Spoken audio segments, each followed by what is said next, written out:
अहो, काही दिवसापूर्वी काही मंत्रिपदासाठी फुटलेले जे काही नेते होते त्यांना आता कळू राहिले की आपण चूक केली होती. त्यांना आत्ता समजलं की आपण उद्धव साहेबांना सोडायला नव्हतं पाहिजे. होय, या क्षणाची राजकीय वर्तुळातली सर्वात मोठी आणि महत्त्वाची बातमी येत आहे. अखेर ठाकरे गटाचा मोठा विजय झालाच. खूप दिवसापासून संपूर्ण महाराष्ट्राला एकच आस लागली होती. संपूर्ण महाराष्ट्रातील जो कार्यकर्ता होता, जो तळागाळातला सच्चा शिवसैनिक होता, त्या सर्वांची एकच इच्छा होती की दोन्ही शिवसेना एकत्र याव्या. आणि शेवटी शिंदेंचे आमदार, शिंदे यांचे माजी आमदार, शिंदे यांचे कार्यकर्ते सगळ्यांनी एक निर्णय घेतला आणि सर्व मुंबईच्या दिशेने निघाले. आणि मातोश्रीवर एकच मोठा जल्लोष, सर्वात मोठा पुन्हा पक्षप्रवेश. यावेळी एक प्रमुख आमदार, ज्यांना समजलं की आता आपल्याला किंमत नाही, पक्षात आपल्याला आता कुणी विचारित नाही, आपला फक्त वापर केला जात आहे, असं ज्यावेळेस काही आमदारांच्या लक्षात आलं, तेव्हा सर्वांनी ठरवलं की आता आपण मातोश्रीची वाट धरायची आणि अखेर उद्धव साहेबांच्या नेतृत्वात परत पुन्हा काम करायचं. नुसताच काम करायचं नाही, तर हजारो शेकडो कार्यकर्ते आणि कितीतरी आमदार या सर्वांचा आत्ताच पक्षप्रवेश. नेमकं हे आमदार कोणत्या मतदारसंघातले आहेत, नेमकं हे मंत्री कोणत्या खात्याचे आहेत, तसंच आणखी किती मंत्री आमदार संजय राऊत यांच्या संपर्कात आहेत, ही सर्व गुप्त माहिती आपल्या आत्ताच हाती लागलेली आहेत. ती सर्व आपण तुम्हाला आता डायरेक्ट दाखवणार. फक्त तुम्हाला एक काम करायचं आहे, हा व्हिडिओ पूर्ण शेवटच्या मिनिटापर्यंत बघत राहणे. अजिबात कुठेही अर्धवट हा व्हिडिओ सोडायचा नाही. आणि या मोठ्या आणि महत्त्वाच्या बातमीसाठी आत्ताच व्हिडिओला एक लाईक करा. लगेच एक लाईक झालाच पाहिजे. अहो, शिंदे गटाचे आमदार, शिंदे या पक्षाचे मोठे माजी मंत्री या सर्वांनी एक गोष्ट बोलून दाखवली की आम्हाला आता किंमत राहिलेली नाही. काही मोठे पक्ष छोट्या पक्षांना संपवण्याचं काम करीत आहे. नुसती मंत्रीपदं, नुसती मोठी मोठी खाते दिलेली आहेत, परंतु प्रत्यक्षात मात्र कोणताही काम होत नाही.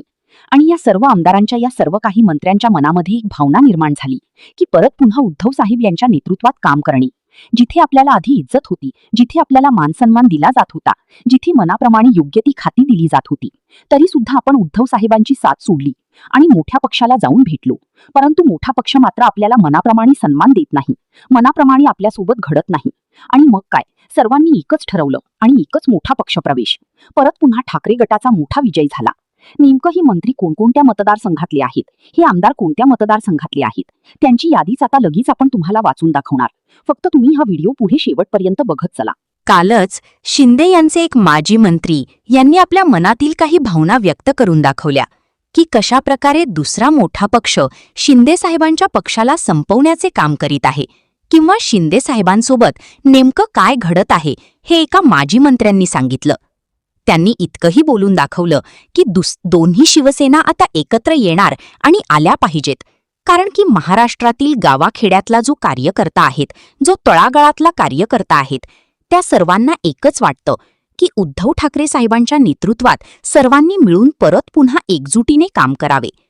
अहो, यापूर्वी सुद्धा बऱ्याच वेळा असं वाटलेलं होतं की दोन्ही शिवसेना एकत्र येणार. मुंबई महानगरपालिका निवडणुका झाल्या, ज्यामध्ये शिंदे साहेबांच्या शिवसेनेला 29 जागा मिळाल्या होत्या आणि उद्धव ठाकरे साहेबांच्या शिवसेनेला 50-55 जागा मिळाल्या. त्यावेळी राज्यातील खेडेगावातील तळागाळातला कार्यकर्त्याला एकच इच्छा होती आणि बऱ्याच आमदारांनी बोलून दाखवलं होतं की आता दोन्ही शिवसेना एकत्र येत एकजुटीने काम करावे आणि एकत्र येत मुंबई महानगरपालिकेवर शिवसेनेचा महापौर बसवावा. परंतु त्यावेळी सुद्धा दोन्ही शिवसेना एकत्र आल्या नाही. पण शेवटी आता काही शिंदे गटाच्या मंत्र्यांनी, आमदारांनी एकजुटीने ठरवलं आणि एकच मोठा पक्षप्रवेश घडून आणला. यावेळी तळागाळातला जो गावाखेड्यातला कार्यकर्ता होता, तो मोठ्या हजारो संख्येने मुंबईच्या दिशेने रवाना झाला. आणि मग काय, एकच मोठा जल्लोष आणि एकच मोठा आनंदोत्सव. राज्यातील सर्व कार्यकर्त्यांना एकच इच्छा आहेत की दोन्ही शिवसेनेनी एकत्र येत परत पुन्हा महाराष्ट्रातील शेतकऱ्यांसाठी, महाराष्ट्रातील बेरोजगार तरुणांसाठी काम करावे. मोठ्या प्रमाणामध्ये आजही शेतकऱ्यांचे प्रश्न आहेत, बेरोजगारांचे प्रश्न आहेत, गोरगरिबाची प्रश्न आहेत. या सर्वांचे प्रश्न सोडवण्यासाठी परत पुन्हा दोन्ही शिवसैनिकांनी, दोन्ही गटाने, ठाकरे गट आणि शिंदे गट यांनी एकत्र येत परत पुन्हा एकजुटीने कार्य करावा. आणि ते सर्व काम आत्ताच झालं असून सर्वात मोठा पक्षप्रवेश झाला. या सर्वावर आत्ताच मोठे मंत्री, माजी मंत्री काय म्हणतात ते बघा. जिल्ह्यातली अवस्था तुमची बिकट आहे, तुमचं मुंडकं राहिलं नाही असं तुम्ही आता म्हणता. सत्तेमध्ये आज ज्या पद्धतीने मुंडका म्हणजे आमची महापालिका होती, मुंडका म्हणजे आमची जिल्हा परिषद होती. मुंडक्याचा अर्थ हे जे मुकुट जे होतं ते जिल्हा परिषदचं बी गेला आणि महापालिकेचंही गेला आता ज्या दुसऱ्या निवडणुका छोट्या मोठ्या आहेत त्याच्यावर बी भारतीय जनता पार्टी लक्ष केंद्रित करून आमच्या लोकांमध्ये 2 पार्ट कसे करायचे हे करू लागले. म्हणून आता एकनाथ शिंदे साहेबांना आम्ही हे सर्व 6 आमदार आणि 1 खासदार यांना त्यांनी 6 वाजता उद्या मुंबईला बोलवलं आहे. तिथे आमचा अंतिम निर्णय होईल. पक्षाची भूमिका आपल्या नेत्याकडे मांडायची. आपल्या नेत्याला मी जे मुंडका हा शब्द कशासाठी वापरला की हे जे सत्तेचे मुंडके होते खुर्च्यावर बसलेले ते महापौर असेल जिल्हा परिषद अध्यक्ष असेल तेच बाजूला गेले.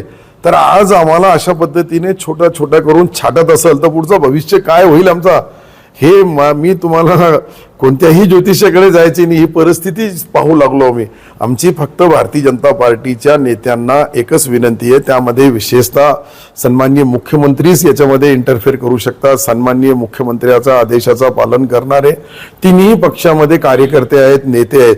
परंतु खालचे लोक ज्या पद्धतीने ट्रीट करू लागले, ज्या पद्धतीने काम करू लागले, हे शिवसेना कुठंतरी कमकुवत करण्याचं काम आहे. आणि शिवसेना एकदा कमकुवत झाली तर इथे 6 पैकी किती आमदार पुढे निवडून येतील आज तर मला त्याची गॅरंटी देता येत नाही. परंतु एक कणखर नेतृत्व राज्याचा मुख्य नेता म्हणून पुढच्या भविष्यामध्ये याचे परिणाम कदाचित 29 मध्ये वेगवेगळे लढले गेले तर एकनाथ शिंदेची पसंतीला मोठ्या प्रमाणावर शेतकरी, शेतमजूर, गोर, गरीब, दलित, पीडित सर्व जातीय सर्व धर्मीय लोकांचा पाठिंबा एकनाथ शिंदे साहेबाला आहे.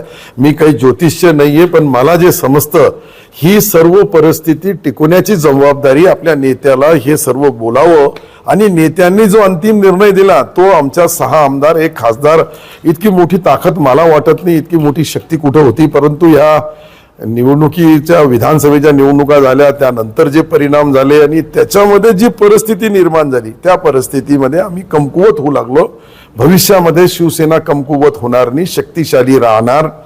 हे संदेश द्यायचा असेल तर पहिले आमचे जे 6 मुंडके आमदार म्हणून आणि 1 जे खासदार म्हणून यांनी तरी एकत्रित राहायला पाहिजे.